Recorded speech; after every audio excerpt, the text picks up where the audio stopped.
A drag queen Divine foi uma atriz de cinema e teatro, cantora e personalidade que teve notoriedade a partir da década de 1970.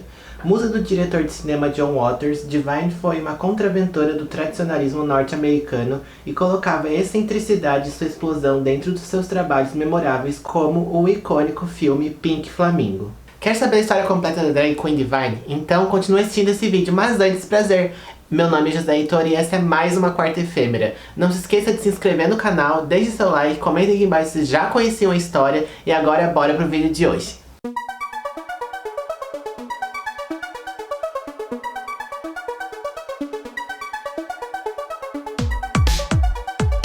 Harris Glenn Milstead nasceu no dia 19 de 10 de 1945 na cidade de Baltimore, no estado de Maryland, nos Estados Unidos.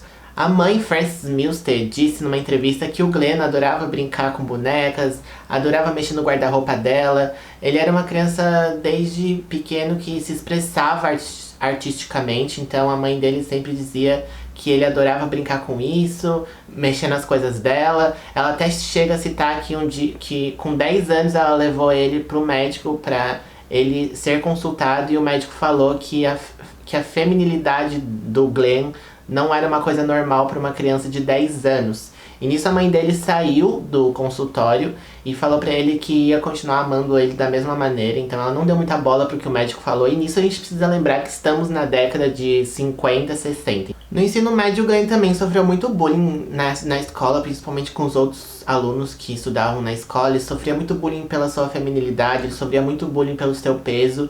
Então era muito difícil, foi uma época muito complicada pra ele, mas ao mesmo tempo ele encontrou a Diana Evans. A Diana Evans foi uma namorada que ele teve de 1959 a 1965 e ela cita que foi uns anos muito bonitos e que foi muito legal ter esse companheirismo dele, esse amor que ele tinha por ela, porque era uma relação muito mútua de carinho e amor. Diana menciona que ele sempre foi muito carinhoso com ela, tinha um carinho enorme por ela e o relacionamento deles era uma troca de sentimentos. Ele ajudava ela a montar os looks que ela desejava usar, comprava roupas que ela desejava ter. E na formatura dos dois, ele decidiu fazer o cabelo e a maquiagem da Diana. A mãe dele até cita que quando ele ia junto com ela no salão de beleza, que ela ia se arrumar, arrumar o cabelo, arrumar a maquiagem, ele ia junto e ele ficava lá no salão, mexendo nas perucas que tinha no salão, mexendo nos esmaltes que tinham no salão. Então, ele sempre quis estar nesse universo mais considerado feminino.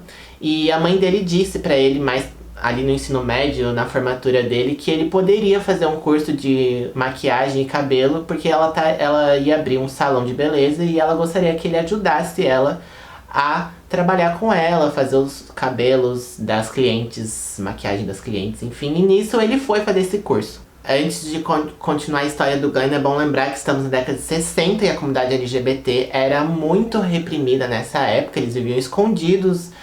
O cenário que eles tinham era o cenário underground, onde eles se escondiam pra se expressar e pra viverem as coisas deles. Então a mãe dele deixar ele fazer esse curso de maquiagem e cabelo e ele trabalhar com ela é uma coisa à frente do tempo deles. Então era bem difícil, na verdade, pra ele trabalhar lá. Algumas vezes eles até mencionam que as clientes não gostavam que ele cuidasse do cabelo delas por conta de ele ser um homem que estava cuidando do cabelo delas. Então, pra mim não faz sentido nenhum, mas era o que acontecia na época.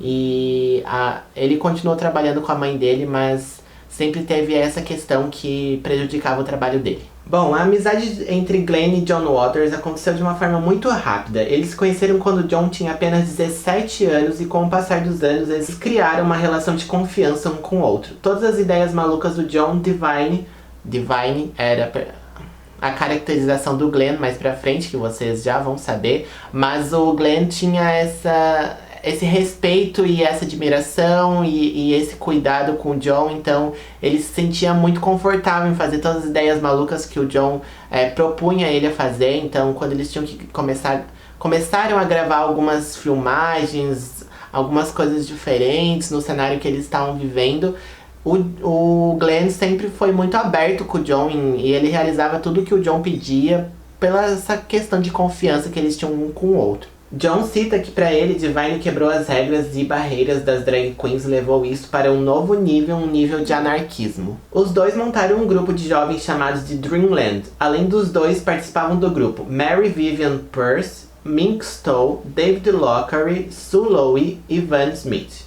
onde compartilhavam as mesmas ideias, atitudes, festas e drogas. Inclusive o David Lockery foi o mentor do Glenn, ele que fez o Glenn se montar pela primeira vez como drag queen. Na época não tinha o nome Divine na cabeça deles, nem era aquela caracterização super excêntrica da Divine que nós conhecemos, era uma outra caracterização, mas o David Lockery foi sim o primeiro mentor do Glenn.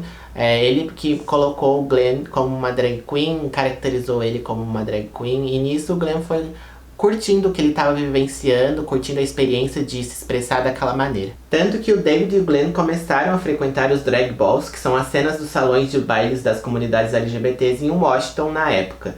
Os salões de baile eram realizados em porões escondidos da sociedade, onde a comunidade LGBT ia para se expressarem. E as drag queens tinham uma certa maneira de se expressar, de se portar. Elas eram magras, elegantes, muito competitivas para ganhar os prêmios. E o Glenn começou a ver isso, essas drag queens que se arrumavam, a beleza, a elegância, elas sendo magras. O Glenn decidiu que ele queria ser o oposto disso, principalmente pela relação que ele tinha com o corpo dele. Ele viu que elas eram super magras, super elegantes, ele viu que ele não ia conseguir atingir isso, então ele decidiu ser o oposto disso. Ele começou a usar roupas que ele não usaria no dia a dia, então ele partiu para um estilo totalmente diferente da época em relação às drag queens. E ele percebeu, ele começou a perceber que as pessoas olhavam pra ele quando ele tava montado daquele jeito, chamava a atenção deles, e isso ele acabou gostando disso, ele acabou gostando das pessoas estarem olhando pra ele de uma maneira surpresa, esse choque que ele trazia no visual dele. Então ele acabou gostando disso, então ele foi aperfeiçoando cada vez mais o estilo o que seria da Divine, que não teremos o nome da Divine ainda, mas já é o início da drag queen Divine em relação a questões de qual é o estilo dela, o que ela gostaria de passar para as pessoas. Então o John Waters acabou ganhando com 17 anos a sua primeira filmadora, e com isso ele convidou o Glenn para fazer as primeiras filmagens de um filme que ele estava querendo começar a fazer, começar a criar. Ele começou a pensar nesse filme e ele quis convidar o Glenn. E nisso o John Waters criou o nome da Divine. Foi o John Waters que criou, junto com o Glenn, o nome Divine. E nisso nasceu a Divine. O Glenn já se montava, mas a caracterização Divine só aconteceu nesse momento, e nem é a caracterização que nós conhecemos. Ainda não chegamos nesse ponto, mas a Divine nasceu aí.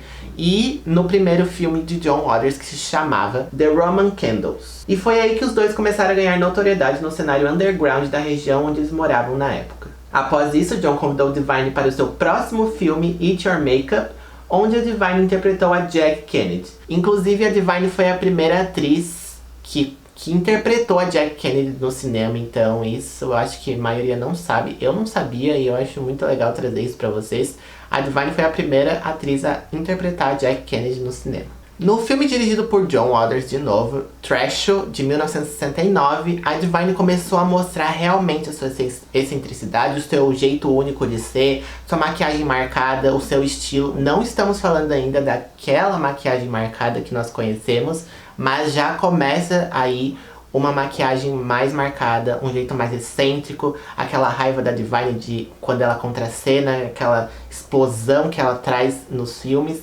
E nisso o John Waters conseguiu trazer bastante da Divine nisso. Ele deixou a Divine fazer o que ela gostaria de fazer nas cenas do filme. Então era uma relação de troca dos dois confiarem no trabalho dos dois. Inclusive a propaganda desse filme é colocada como um épico underground de tudo que é trash na vida.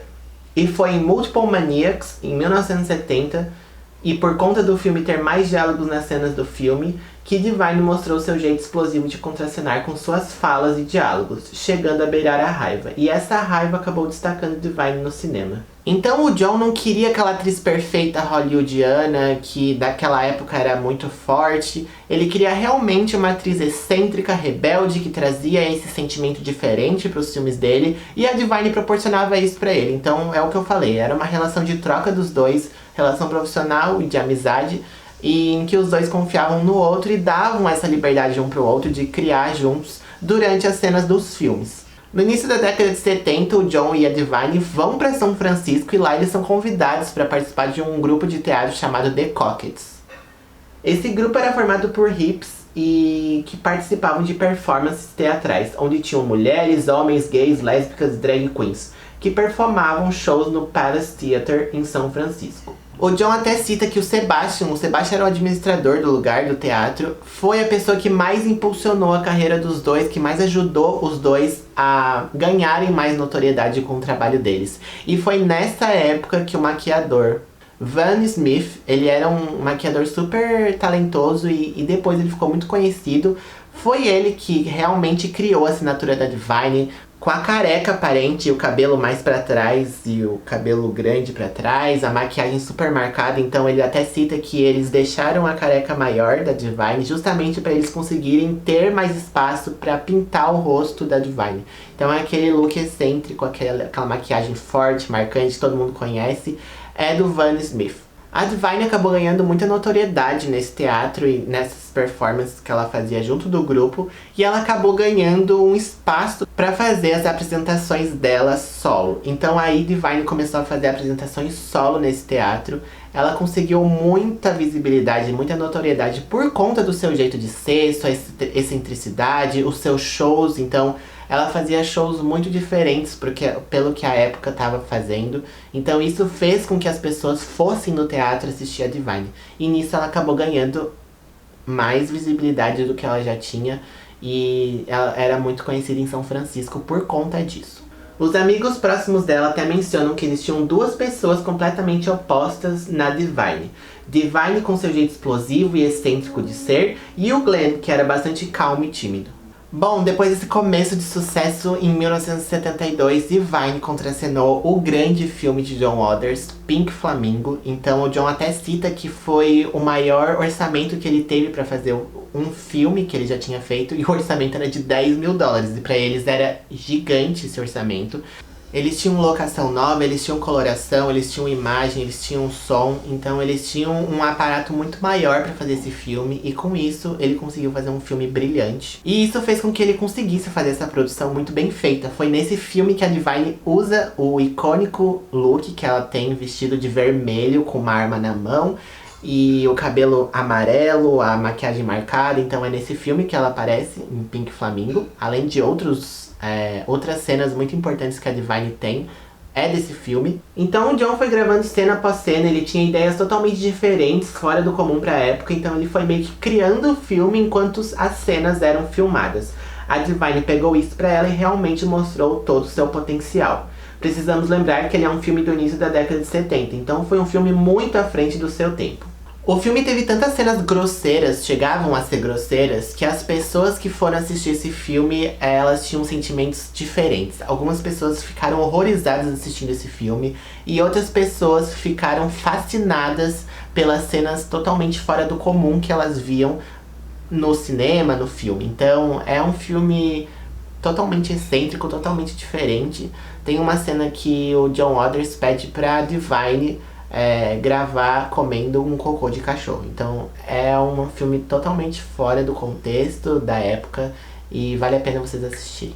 Então os dois acabaram ganhando muito mais notoriedade por conta desse filme Pink Flamingo. Eles fizeram um grande sucesso e já engataram em 1974 o próximo filme que John Waters ia produzir junto com a Divine. Ele se chama Female Trouble, e pro John foi nesse filme que a Divine teve a melhor performance como atriz. Foi outro sucesso de bilheteria, e foi um sucesso de bilheteria inclusive em Nova York. E por conta disso a Divine resolveu se mudar para Nova York. Então ela achou que precisava desse empurrão para ir para Nova York, conquistar novos espaços, novas pessoas que pudessem acompanhar o trabalho dela. Na cidade ela começou a ganhar muita notoriedade por conta dos seus shows. Inclusive ela tem um show bem famoso num teatro que ela fazia chamado Women Behind Bars. Então ela conseguiu ganhar essa notoriedade fora do círculo do John Waters. Ela conseguiu esse espaço com outras pessoas além do John Waters. As celebridades começaram a visitar ela no teatro para ir assistir os shows dela, inclusive David Bowie e Elton John. Inclusive, Elton John e Divine se tornaram grandes amigos. Elton John acabou convidando ela uma vez pra ir no show e participar do show dele no Madison Square Garden. Então eles tinham uma relação muito amigável entre os dois. Em 1978, a Divine estrela uma nova peça de teatro chamada The Neon Woman. E ela se tornou um outro grande sucesso. E nisso a Divine se tornou uma personalidade muito grande em Nova York. Ela realmente ficou conhecida por conta do seu trabalho, sua excentricidade, e ela ficou muito grande em relação a se tornar uma personalidade. Inclusive, ela foi impulsionada pelo movimento disco, o movimento disco se impulsionou por conta dela, então foi uma relação dos dois, onde os dois estavam ganhando notoriedade juntos, o movimento disco e a Divine. Inclusive a Divine era uma grande frequentadora do Estúdio 54, o Estúdio 54 foi uma grande discoteca de Nova York que eu já contei aqui no canal, vou deixar aqui nos cards pra vocês assistirem depois. Então a Divine era uma presença confirmada sempre no Estúdio 54, e o Estúdio 54 foi uma grande casa do movimento disco da época. Em 1981, John Waters convida a Divine para mais um filme dele chamado Polyester. E nesse filme, o John Waters queria que a Divine contracenasse de uma maneira diferente. Que ela não usasse a excentricidade dela, a caracterização dela. Então ele queria que ele usasse os outros multitalentos que a Divine tinha. E nisso a Divine super topou, super concordou em participar desse filme de uma maneira totalmente diferente do que ela estava acostumada a fazer. Inclusive foi nesse filme que a Divine contracenou com um grande astro norte-americano da década de 60, chamado Toby Hunter. Então ele já era muito famoso pelos seus trabalhos como ator. E aí foi a primeira vez que a Divine teve críticas positivas sobre o seu trabalho como atriz pelos críticos de cinema. Então a Divine realmente mostrou o seu multitalento que ela tinha. Ela contracenou esse filme de uma maneira totalmente diferente que ela já tinha contracenado num filme de John Waters. Então inclusive pra ela foi muito bom esse filme. Após mais um sucesso cinematográfico, a Divine acabou contratando o Bernard J para ser o seu administrador de carreira. Então o Bernard J começou a cuidar realmente da carreira da Divine. Antes ela não tinha praticamente ninguém para fazer isso.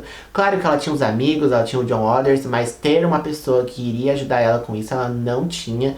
E o Bernard J foi a pessoa que introduziu a Divine na carreira musical. Inclusive, Divine teve uma carreira musical muito grande, brilhante. Ela gravou vários discos, vários singles que se tornaram um sucesso tanto americano quanto internacional. Vou citar alguns pra vocês. Um dos singles da Divine, Nature or Love, teve um enorme sucesso tanto nos Estados Unidos quanto na Europa. E nisso Divine lançou sua carreira como cantora, tendo como sucessos americanos e internacionais Nature or Love, Love Reaction, Shake It Up, Walk Like a Man, Hail, Hard Magic. Divine foi uma das pioneiras na techno music dos anos 1980. Mas sempre tinha um grande problema pro Glenn, principalmente. O Glenn, ele gostaria que as pessoas conhecessem ele, o trabalho dele como ator, tanto quanto as pessoas conheciam o trabalho da Divine. Então, essa caracterização que ele tinha da Divine era muito mais importante e tinha muito mais notoriedade que o próprio Glenn.